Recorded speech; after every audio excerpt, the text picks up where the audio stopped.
I think one of the difficult things we have when we talk about policing is I think we haven't quite wrestled with everything is a trade-off. So the more intense, people talk about New York in the 90s and the early 2000s, where it's sort of the broken windows theory of policing, right? Where Sure, yeah, if yeah. you, Who was that? if you Edward Wilson or something? A sociologist, I think, wrote that yeah, paper. if Yeah, you police the small crimes, there'll be fewer big crimes. Well, one of the um, consequences of doing that is you alienate the people who are being policed. yeah, You need more money to have more police officers. You need more money for more jail space, quite frankly. I mean, when you go down that road, there are trade-offs, and when we don't consider how we police people, when we don't consider,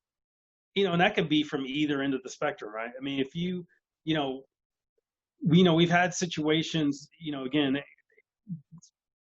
they're not my cases, and I want to be careful, but when there's stories of, well, they called the police because this person was acting weird. Well, calling the police because people are acting weird, okay, the trade-off, I mean, that's a pure trade-off situation. You mean you feel uncomfortable, so you call the police. Well, then if something bad happens, well, I mean, that's a consequence of you calling the police when people are acting weird, or when you get in a minor conflict with somebody and you just, well, let's just have the police come in.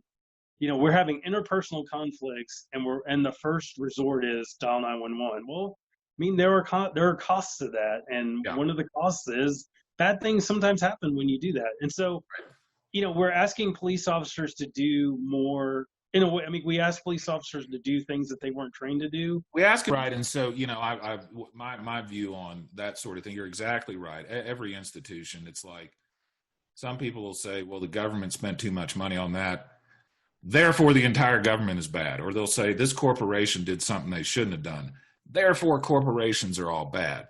That's just not true. Like with the police, I know. I bet you I know. You probably know hundreds of police officers. I bet you I know 40 or 50.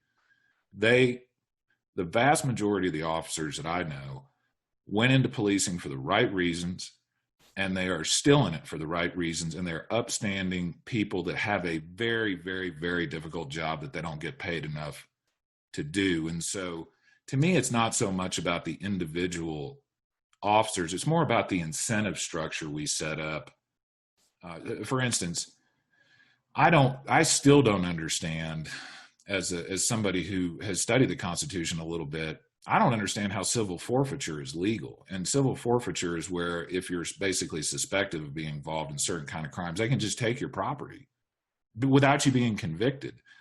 That kind of incentive, I think, it just creates a bad incentive for law enforcement officers to maybe go after some crimes or criminals they wouldn't otherwise go after quite as hard. What are your thoughts on that? Like Well, what that's are your what's hard thoughts on too. the incentives?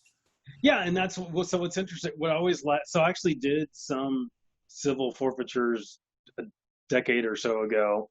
And what's funny, so first of all, it's actually, you can sort of trace it back to the Bible. There's a verse about, if an ox gores somebody, if an ox gores somebody, you're not supposed to kill it and eat its meat. Like, you kill it, but you don't eat its meat, because basically we're saying the thing itself is bad, Yeah. so no one should try to derive any benefit from it. Anyway, but forfeiture, there were some. I mean, I'd say it's better now than it was before, but it's one of those things. I think we have.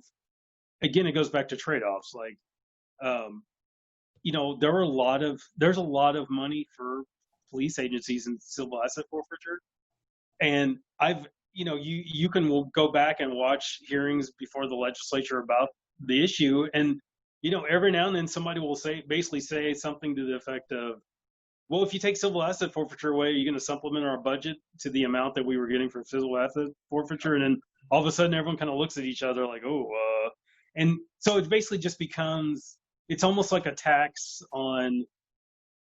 a tax on wrongdoing that's been proven by a preponderance of the evidence, is basically, I mean, it's sort of, if you want to think about it that way, Yeah. it's sort of like if you gave, and no one's going to admit to doing this anymore. And I think the vast majority of police agencies don't, But, there was a time 30 years ago or 20 years ago where there were quotas for traffic tickets. Yeah. Well, if you give somebody any number you put in somebody's performance evaluation, they're going to try to hit that number. And so if you give a police officer, Yeah.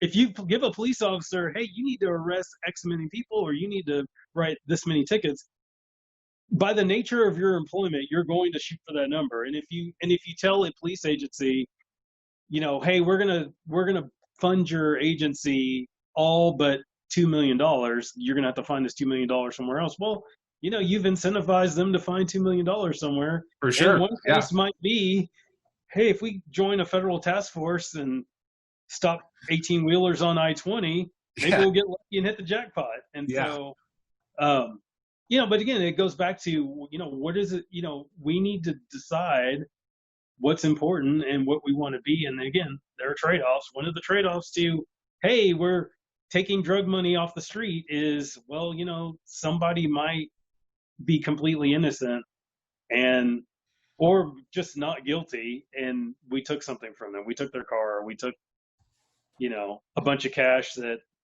we think is drug money, but maybe it's not drug money. And we just need to have that conversation. I mean, obviously the legislature is the one who decides that. Yeah. But that's a conversation, among all the other things we need to talk about. I mean, that's something that we need to figure out. Well, and it's to me at least, it's bizarre when you see pictures of cops driving around in Corvettes. Like you know exactly where that came from, right? And I for sure we have to have enough funding for our law enforcement agencies, but this is kind of, again, one of those philosophical issues that I've always been interested in, where you have, on the one hand, nobody wants to pay too many taxes. Everybody wants to pay as little taxes as they can, basically. But then on the flip side of that, we got to keep in mind who funds the police officers, who funds the criminal court judges, who pays your salary, Jesse.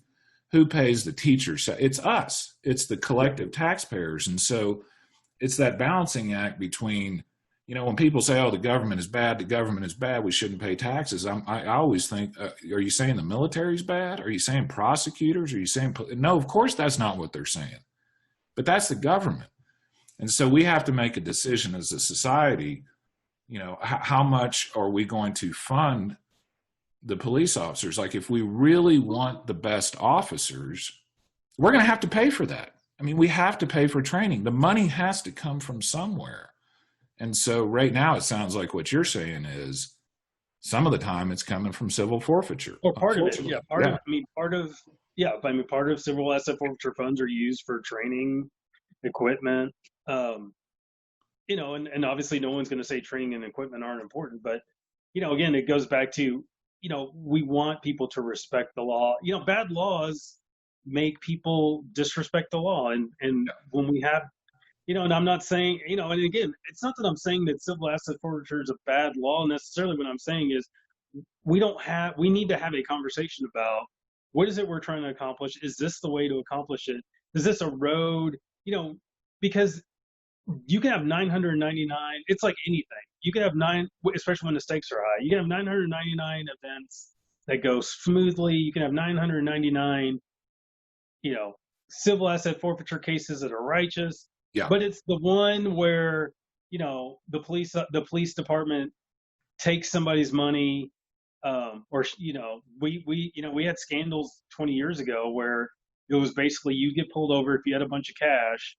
They'd let you go if you admitted that it was drug money and they could take it. And if you wanted to fight the asset forfeiture, well, you're going to have to go for a ride downtown and we'll book you and process you and you can fight it later. Yeah. I mean, it only takes one of those for people to say, wait a second, this isn't right. And so something weird about this. Yeah. Yeah. So, yeah.